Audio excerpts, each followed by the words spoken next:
আমি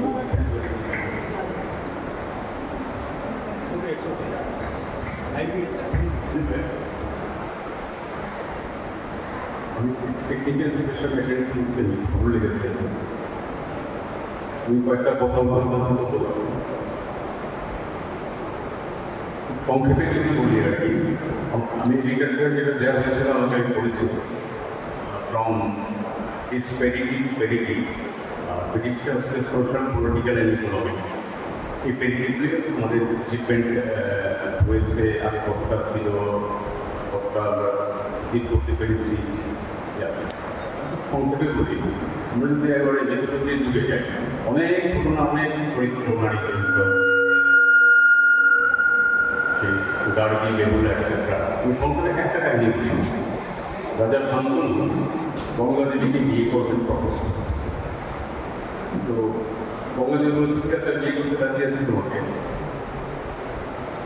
আমার you have to promise যে আমার স্বাধীনতায় কখনো তুমি হস্তক্ষেপ করবে না, এবং আমি যা ডিসিশন নেব, আমার ডিসিশন হলে চূড়ান্ত। You will never interfere whatever decision I take. রাজা শান্তনু ফাইন, বিয়ে হয়ে গেল। একটা একটা সন্তান হয়, গঙ্গাদেবী মেনে গেছে। একটা সময় গিয়ে রাজা শান্তনু প্রতিবাদ করলো, পাঠালি বাড়ল।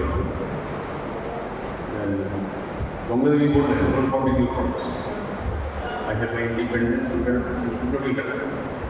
তো ওই যে সময়টা ছিল আর কি, ডিসপ্যারিটির সময় ছিল না, প্যারিটি বা মডেল নেই। এখন চট করে চলে আসে সিটিজের কথা 1872 সাল।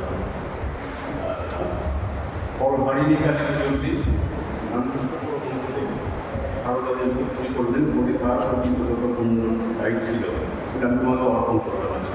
1872 খুব বেশি দিনের আগে কথা নয়।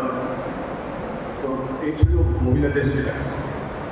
চলে আসি এবার ধরুন আমাদের আধুনিক শিক্ষিতের সময় যখন শুরু হলো বাংলা সাহিত্যে। সাহিত্য তো সমাজেরই একটা দর্পণ, সমাজের আয়না। মানে বন্ধুপক্ষের পর্দা নদীর মাঝে